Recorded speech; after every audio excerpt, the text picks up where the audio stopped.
2x minus 10 সমান 14 minus 3x। কে কে ভুল করছে? ভুল করছে কে কে বলো, কে যেটা যেটা ভুল করছে সেখানে গোল দাগ দাও। ভুল করছে কে? 10 ভুল করছে, তারপরে এখানে 3x ভুল করছে। Very good. আচ্ছা 10 ভুল করছে কেন? কারণ 10 হলো গাণিতিক ধ্রুবক, সেটা কোন দিকে থাকবে? সমানের ডান দিকে। সমানের ডান দিকে। Very good. আর ওই পাশে 3x ভুল করছে কেন? কারণ এটা চলক। চলক, চলক যুক্ত সংখ্যা কোন দিকে থাকবে? সমানের বাম দিকে। সমানের বাম দিকে। এখন তাদেরকে কি করতে হবে? তাদের জায়গায় ফিরিয়ে আনতে হবে। আর ফিরিয়ে নেওয়ার সময় কি করতে হবে? চিহ্ন পরিবর্তন করতে হবে। যোগ থাকলে বিয়োগ করতে হবে, বিয়োগ থাকলে যোগ করতে হবে। তাহলে ফিরায় আনো। তাহলে আগে এইদিকে তো আগে 2x আছে, তো ওর 2x তো আগের জায়গায় থাকবো। তাহলে বা দাও, বড় করে লেখার চেষ্টা করবো, অনেক বড়। হ্যাঁ, তাহলে 2x দাও আগে। 2x, এই 2x এর পরে 10 লেখা যাবে না। কেন 10 লেখা যাবে না? কারণ 10টা সমানের ডান দিকে থাকবে। আর ওই পাশে 3x, 3x কে কোন দিকে আনতে হবে? এই দিকে আনতে হবে। 3x এর সামনে কি চিহ্ন আছে? মাইনাস। তাহলে এই পাশে এসে কি হবে? প্লাস। তাহলে প্লাস দাও। তাহলে প্লাস 3x দাও। মানে শুধু চিহ্ন আনা যাবে না, ওই সংখ্যাটাকেও আনতে হবে। তারপরে সমান, তারপরে সমান। আচ্ছা এই যে 40 যে আছে, 40 তো তার ঠিক জায়গায় আছে, তাহলে এই জন্য সেটাকে আগে লেখো। 40 মাইনাস 10 এপাশে এসে কি হবে? প্লাস। প্লাস দাও, প্লাস। তারপরে কি করতে হবে? 10 লেখো। হ্যাঁ, যখন পরিবর্তন করলা তখন কি করতে হবে? পরিবর্তন করার পরে যোগ বিয়োগের কাজ করতে হবে। বুঝছো না বোঝো নাই? দেখো এখানে দুইটা x এর সামনে কি লেখা আছে? মানে কোন চিহ্ন আছে? প্লাস। প্লাস। 3টা x এর সামনে কি লেখা আছে? প্লাস। তাহলে দুইটার সামনে যদি প্লাস থাকে তাহলে কি করতে হবে? প্লাস করতে হবে। তাহলে 2টা x আর 3টা x। মনে করো এক্সট্রা যদি তুমি গরু ধরো, তাহলে 2টা গরু আর 3টা গরু, কয়টা গরু হবে? 5টা গরু। তাহলে 5টা গরু লেখো, মানে 5x। তাহলে লেখো 5x। তারপরে কি চিহ্ন আছে? প্লাস। হ্যাঁ, ওইটা তো যোগ করে তোমার 5x হইলো। তারপরে কি চিহ্ন আছে?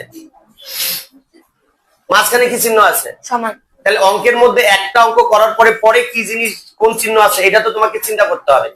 2টা x আর 3টা x যোগ করে হলো 5x। তো ওইটার কাজ তো শেষ হইলো। ওইটার পরে কি চিহ্ন? সমান। তাহলে সমান চিহ্ন দাও। হ্যাঁ, এখন সমান চিহ্নর পরে কি আছে? 14 প্লাস 10। তাহলে ওটা কি আছে? যোগ না বিয়োগ? যোগ। তাহলে যোগ করো, কত হয়? 50 লেখো। 50। আচ্ছা এখন আবার x এর সাথে 5। মনে করো 5ও একটা গাণিতিক ধ্রুবক। 5 সমানের বাম দিকে থাকবে না, তাহলে কোন দিকে আসবে? ডান দিকে। ডান দিকে এসে কি হবে? ডান দিকে এসে কি হবে সেটা কিভাবে বুঝবা? যে x এর সাথে 5 কি আকারে আছে? যোগ বিয়োগ না গুণ ভাগ? দেখো x এর সাথে 5 কি আকারে আছে? গুণ আকারে। গুণ আকারে আছে। তাহলে গুণ থাকলে এই পাশে এসে কি হবে? ভাগ। ভাগ হবে। তাহলে লেখো বা হ্যাঁ, x তো ওই দিকেই থাকবে, x লেখো x। হ্যাঁ, সমান ভাগ চিহ্ন দাও। হ্যাঁ, প্রথমেরটা উপরে লিখতে হবে 50, তারপরে কত? 5। এখন কি ভাগ করা যায়? 50 কে 5 দিয়ে ভাগ করা যায়?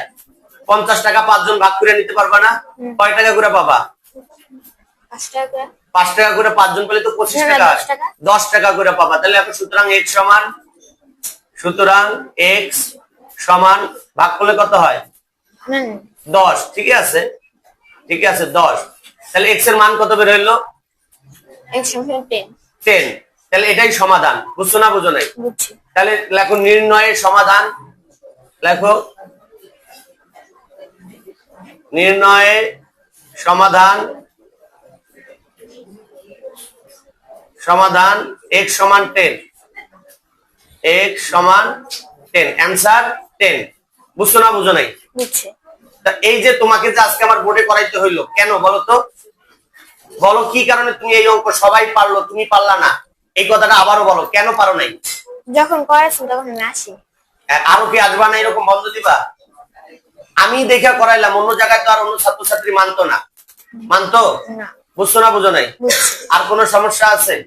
যদি সমস্যা থাকে এসে আবার আমাকে বলতে হবে যে স্যার আমি আসলেই বুঝি নাই। তুমি যে আজকে গাইড দেখে অঙ্ক করে আনছিলা, গাইড দেখে অঙ্ক করাটা কি ঠিক হয়েছে? তাহলে গাইড আমার কাছে জমা দিবা, গণিত গাইড। ঠিক আছে? বুঝতে পারছো? সবাইকে বলো বুঝতে পারছো কিনা। বুঝতে পারছি। বুঝতে পারলে কি করতে হবে?